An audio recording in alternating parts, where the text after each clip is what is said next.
자, 일단은 그 현대 글로비스를 좀 들여다보겠습니다. 넷마블 쪽의 가격 반발력, 빅히트엔터의 조정 대비해서의 흐름 좀 들여다보고요. 그리고 지금 그 뭐 방안에서 대한광통신에 대한 또 기준을 가지고 계시기 때문에 이러한 종목군들 한 번씩 다 들여다보겠습니다. 일단은 현대 글로비스의 흐름이 되는데요. 현대 글로비스도 어차피 현재 기준에서 똑같습니다. 일단은 여러분들이 이제 그 개별 매매가 원활하신 분들의 경우 여기서 다시 또 미끄러진다 할지라도 똑같다 그랬어요. 어떤 맥락이냐면 개별 매매가 원활하신 경우는 꼬리 달리는 부분에서의 착실한 범위를 설정할 수는 있어요.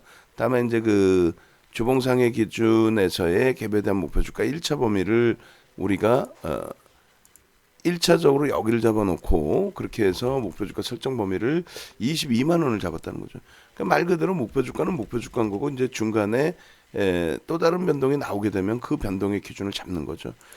2차적으로 이제 목표 주가 다시 설정하는 범위는 저 바닥까지로 전부 놓고 보면서 22만 원, 23만 원 뭐 그런 기준으로도 더 확대해서 놓고 볼 수 있을 것 같습니다. 일단 그 현재 놓고 볼 수 있는 범위가 주봉상으로도 그렇고 월봉상으로도 그렇고 사실상 움직임 탄력이 굉장히 강화된 상태에서 이격도도 이제 좀 크게 발생돼 있는 상태이죠. 그러다 보니까 이제 좀 주의를 해야 되는 부분도 맞습니다.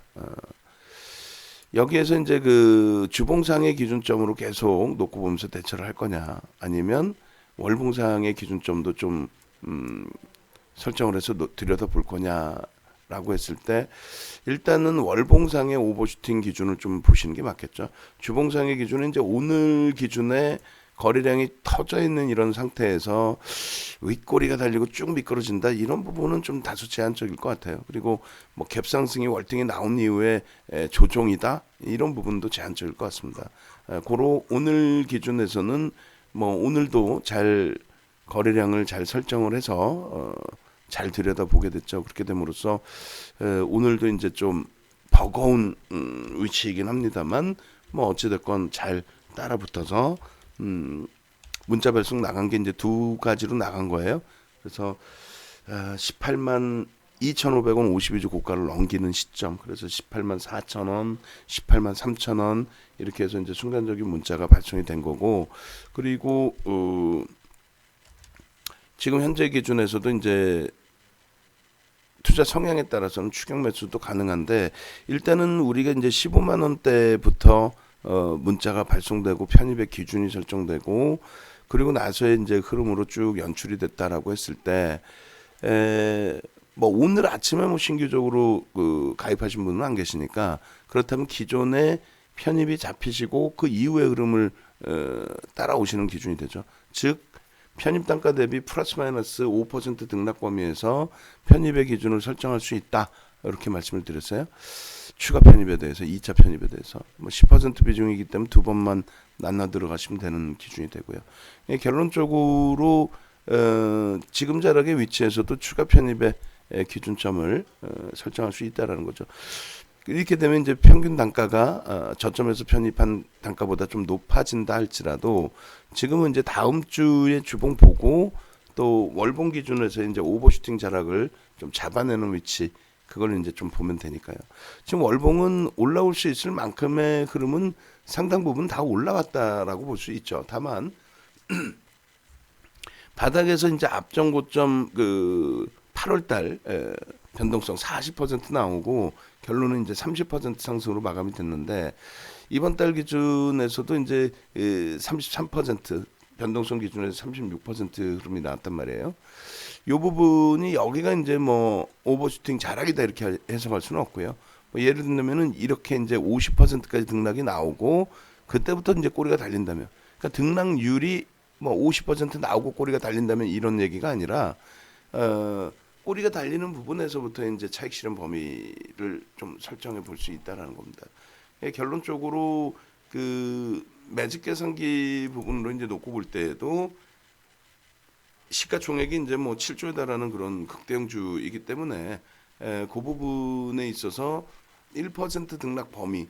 오늘의 기준에서 이제 일본 기준에 이제 8%대 등락까지 나왔기 때문에 그렇게 된다면 뭐 1.5%의 등락 범위 그런 기준에서 이제 좀 차익 실현 욕구 부분에 대해서 해소를 할 수 있을 것 같아요. 그래서 일단은 그 일본 기준의 개별된 목표 주가도 직전에 그 고점을 뛰어넘는 고자락들을 의미를 부여해서 들여다놓고 본다라고 한다면 15만 원 기준점 정도를 잡을 수 있을 것 같고요. 그다음에 이쪽 위쪽에 이제 요 가격대 자락을 18만 원 기준으로 갭을 설정할 수 있기 때문에 그렇다면은 일본 기준에서 21만 원의 기준이 목표 주가로 설정이 될 수가 있습니다. 그래서 21만 원 그 갭에 대한 목표 주가 설정 범위를 가지고 가고 그렇게 해서 21만 원을 기준 잡을 것이냐 아니면 꼬리 달려서 미끄러질 때 이제는 뭐 주간 단위 또 단기적으로 이제 그 추세 범위 강화 이런 부분의 기준점으로 목표 주가 설정 범위는 목표 주가 설정 범위대 꼬리 달리면 차익 실현하겠다. 거래량 부분 실리고 양복이면 더더욱 좋겠습니다만 대형주이기 때문에 1.5% 수준의 꼬리 달리면 차익 실현하겠다. 그렇게 하시는 분들은 매직 계산기 활용하셔서 고점 대비해서 차익 실현 범위 설정하시면 됩니다. 그게 어렵다 하시면은 문자 사인 기다리셔서 뭐 문자 사인 기준이 여전히 시장이 약세를 면치 못하고 계속 눌려져서 현대글로비스도 쉬어가는 모양새가 나온다 할지라도 또 지난주에 하나솔루션의 강세가 이번 주에 하나솔루션 눌림목으로 형성돼서 약세 기준이 연출된다 할지라도 난 추세 매매 기준으로 가져가겠다 하시는 분들은 목표 주가 21만 원, 1차 20만 원, 2차 21만 원, 또 주봉상의 갭의 상승 23만 원 최대폭까지 들여다보실 수 있을 것 같습니다. 고점은 일단 19만 6,500원 찍었으니까요.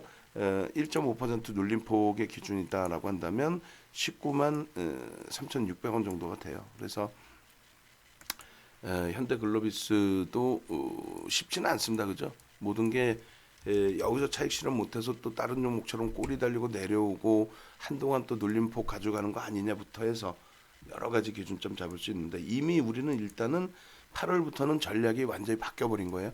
8월 특히 이제 9월 이럴 때 전략이 바뀌었다는 거는 기존에는 주력주 두세 종목, 세 종목 빼고는 전체적으로 아주 강도 있는 차익 실현 기준을 설정해서 좀 놓고 보고 했었죠. 지금 현대글로비스 누적 수익 52% 그리고 단기 3거래일 뭐 이런 기준에서는 30%대 수익까지 좀 형성이 돼 있는 상황입니다.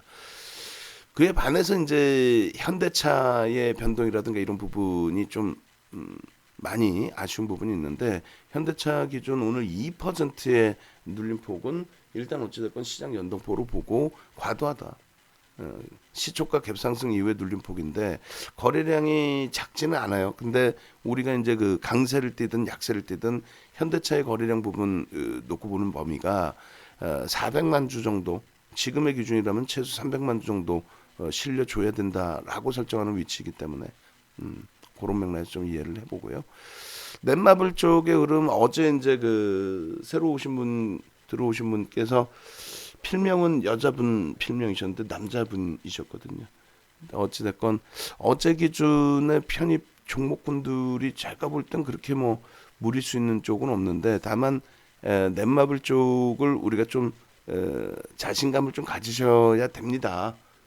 그리고 만약에 이제 그 손절을 하더라도 돌릴 때 손절을 합니다라고 설정을 해드리면서 14만 2천 원에 신규 편입 가능하겠습니다라고 해드렸어요. 그러고 나서 추가적으로 꽝 하고 밀리다 보니까 심리적으로 많이 위축되셨던 것 같은데 일단은 오늘 그 빅히트 엔터 쪽의 변동을 우리가 들여다보고 접근하는 건 그건 무리수가 있고요. 넷마블 정도의 흐름이라면은 일단은 그 전거래일의 캔들에 돌리는 흐름이라든가 거래량 봐야 돼요. 거래량. 그리고 다음 주 일단 하방은 잡아놨으니까 다음 주의 흐름이 어떻게 나올지를 설정을 해서 들여다보면 크게 무리수는 없을 것 같습니다. 자, 개장 초에 잡아드렸던 그 종목군 기준에서 엔드포스라든가 에스코넥이라든가 또 방안에서 대한광통신 또 들여다보고 계시는 것 같아요. 그쪽. 그리고 이제 그 우리 주력주 기준에서 사실상 더 들여다보는 게 맞죠. 주력주 기준에서 거래량이 없으면은 어쩔 수 없이 관망할 수밖에 없는 거고, 거래량이 터져주면서 돌려질 때 그때 이제 좀 재편입, 추가 편입, 신규 편입 여부 결정 짓고 대처하면 크게 무리는 없을 것 같습니다. 일단 어찌됐건 이번 주 기준에 굉장히 어려운 장세이긴 했습니다만 일단은 뭐 현대 글로비스의 편입 성공 이런 부분 축하드리고요. 그다음에 문자가 나갈 겁니다. 어찌됐건 그렇기 때문에 일단은 개별 매매가 원활하신 분들은 고점 대비 늘리게 되면 차익 실현 범위를 설정하더라도 그렇지 않다, 문자 기다리시겠다 하신 분들은 문자 기다리시고 그리고 나서 다음 주에 대처를 해도 크게 무리는 없을 것 같아요. 예, 신규 편입 부분은 말씀드린 것처럼 가능합니다.